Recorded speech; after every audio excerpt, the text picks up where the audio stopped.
to nudge our needs around the grid at right angles. We do get a bus shed and a bench, but we can't expect the bench to be under the bus shed. I came to Hawthorne to collect data for a study. The study was designed to find out the most efficient working conditions for employees at the factory.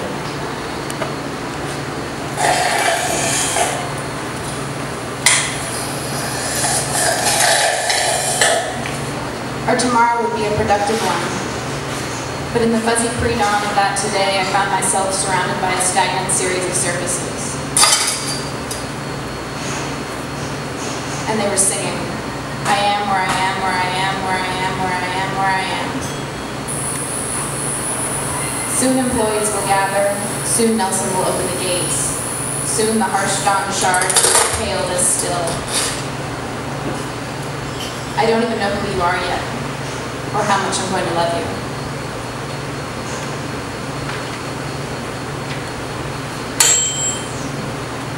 My memory does not have right angles.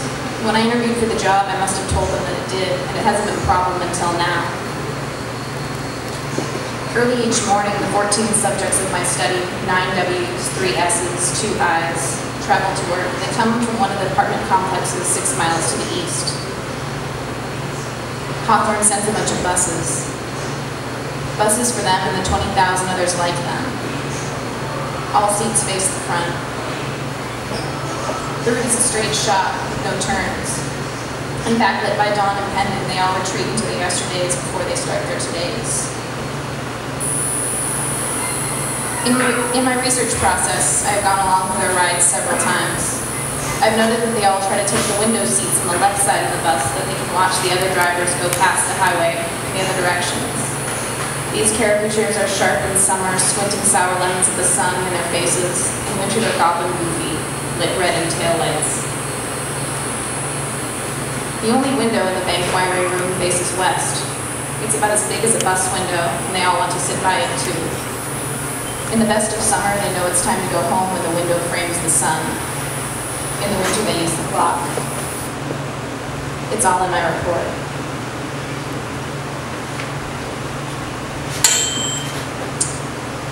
For my first few weeks, I always got to Hawthorne very early in the morning. I craved that fuzzy no man's still. It was never the same as it was on that first day.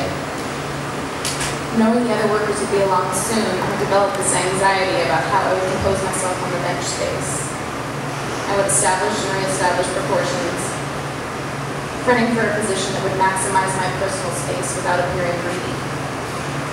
In the end, it all came down to how I set my bag beside me. Then I'd wait and squirm and wait and squirm and wait and squirm and wait and wait and wait. No matter what posture I chose, it was always a mortifying commitment by the time the others began to arrive. I could feel the eyes of the non-sitters looking anywhere but at me, and that was worse than actually looking at me. The lucky ones would get brave and slide in to sit tight on either side of me. They're all silently puzzling over the unique ways their butts might fit. All these armpits. On my right, fading acid mint scope on every exhale. On my left, jaw grinding some plaque gob dislodged by some bowlers that got excited by the nothing of residual Cheeto paste. This woman with the jaw, W7, sneaks a Cheeto or two when she's packing her grandson's lunch. Her lipstick is perfect. The alien crunch dissolved in her tongue a long time ago and made her salty, salty, salty, salty, salty, salty. The appropriate administration of common salt goes far to get rid of the cramps and to restore the individual to normality. But the molars keep on solving for no choking no matter what, and that's the same logic for eco-friendly packing bits, I think. I remember that morning, Andy, with me on the bench and you on the bus shelter. The acid mint odor was a sterile conduit and the salty grind keeps time. My liver tickles your spleen. We never moved a muscle.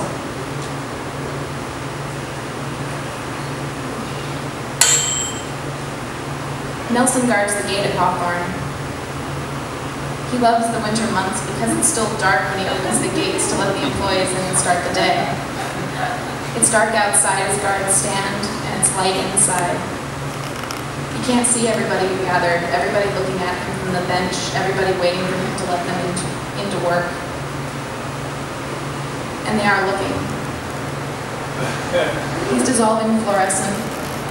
He's staring at his radio intently. He's immobilized by the pundits. It's a repeat from last night.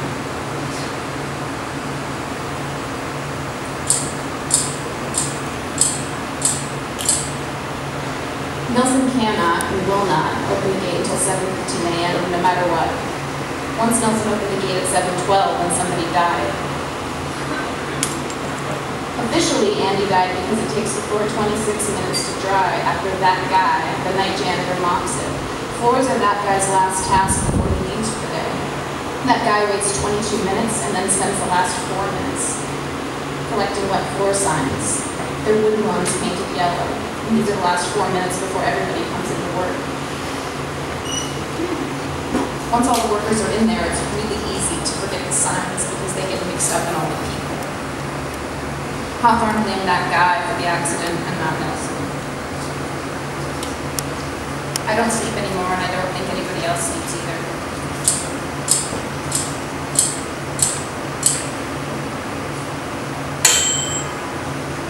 I doubted the study's initial premise. They thought that a simple change of lighting conditions would directly affect productivity levels for the workers. During the first few weeks, I carefully measured the workers' output.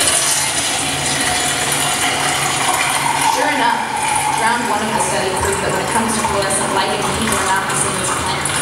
It's not the light that makes them grow more or work harder, it's the fact that someone cares enough to spend the time to change it.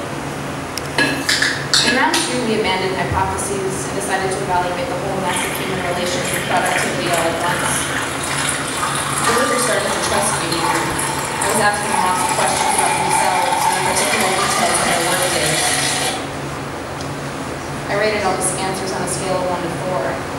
The data was all right angles and the leftovers. A glorious switch. And then I began to gather all this very close-up non-data.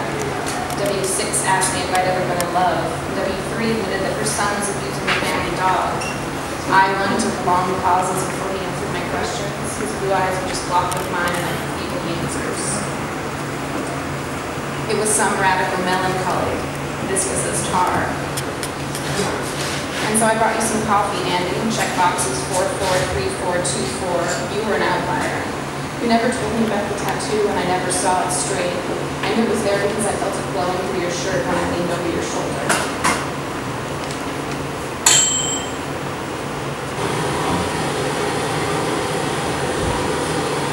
When I left for college, my mom took me out to get a winter coat.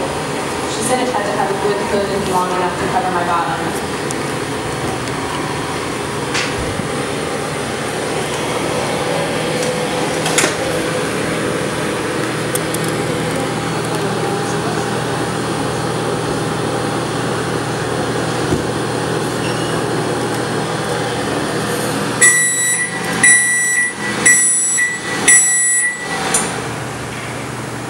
I wore that same coat to work the day I overheard S1 describe the meatloaf leftovers that W2's wife sent for his lunch.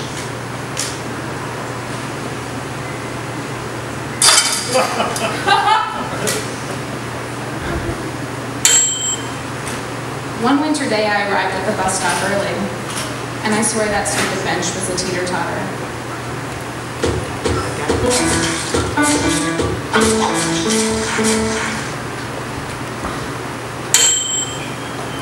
I can't stand on my head, but I wish that I could. With that balance, you steady your own horizon, drinking little sips of air and unifying all the surfaces from the wrong side up. The pundits do it all the time. I think it's core strength. Nelson gets all fired up when he listens to them in his guard stand. Once I saw him jump up sharply and pump his fist. He couldn't see me out on the bench from inside of his inverted panopticon. I've always wondered who he was listening to and what the pundits may have said. Yes, Nelson, I have armpits, just like you do.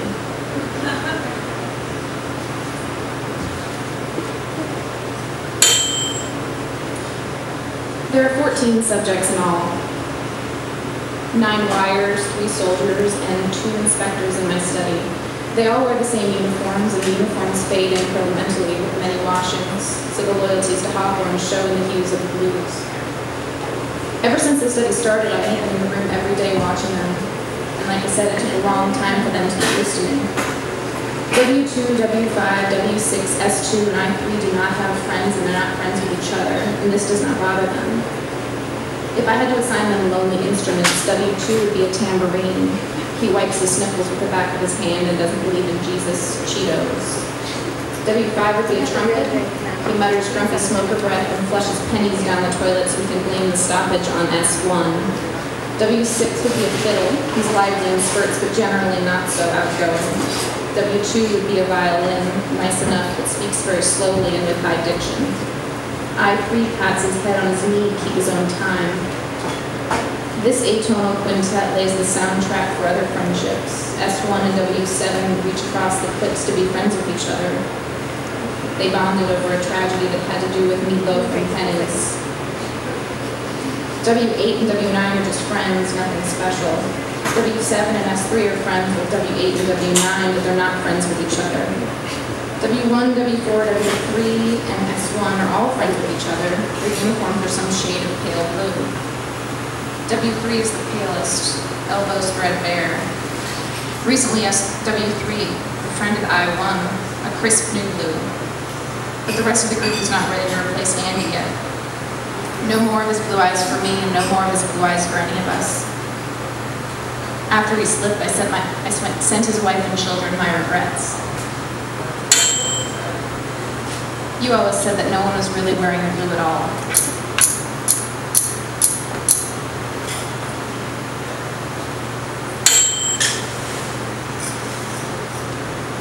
One high summer day, I brought everyone his or her own bag of Cheetos. I called it a reward, but it was a test.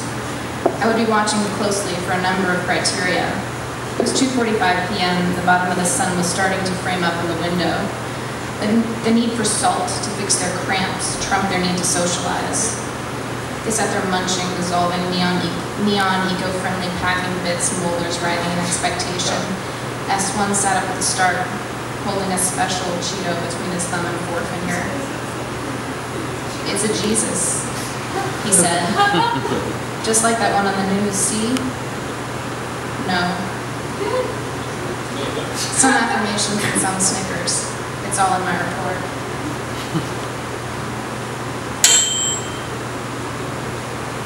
Nelson forces his yesterdays into his tomorrows by consuming things. Buying the coffee is more important than drinking the coffee, and that's why he's never smoked cigarettes. In the fluorescent shroud of his guard shack, he doesn't have to deal with the dawn shards shattering the fuzzy still like I do. I doubt if he'll ever stand on his own head ever again.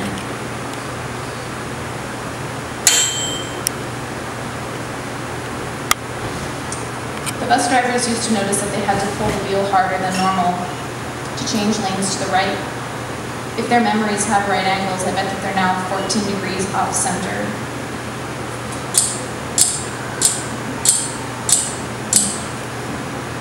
In the summer mornings, the bus casts a long sundial shadow in front of itself, slicing humid cheese of days better spent indoors. The sky will turn green at 4 p.m. You see it through the little window. Everyone will get lots of work done, and tension will build till it pours. We won't have to make it up. Our interviews run long. On the way home, the taillight goblins would be all agitated by the vigorous windshield wiping. This downpour, the drivers aren't squinting because it helps them see, but because they don't know what else they can do about it.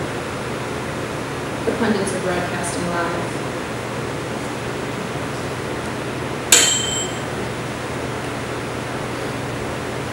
To certain characters, the joy of having a grievance is incalculable. When such situations arise, and they are not rare, the focus of interest would go from the monotony of the work to the emotion aroused. After Andy slipped, I just duck-duck-goosed all my data. It was in a way, it was nothing new, but it was not the same without the will of our secret sabotage.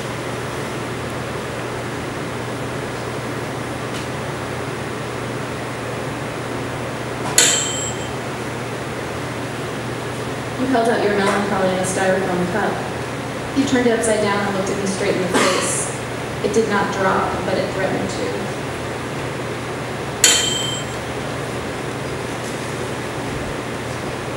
I don't think S1 ever really thought that Cheeto was a Jesus.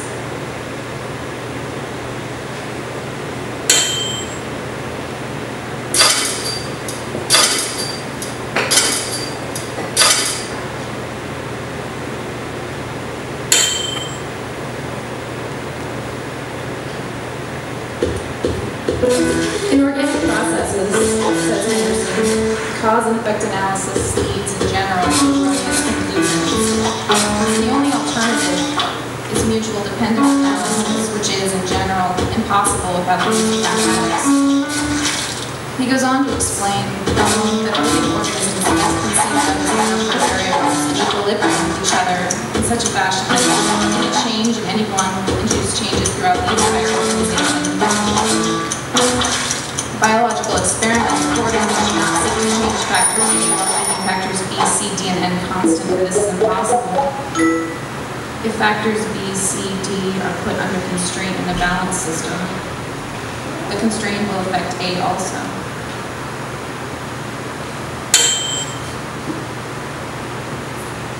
By now I have several nicer coats, but I still wear the old one because none of my new ones have both a good hood and cover my bottom.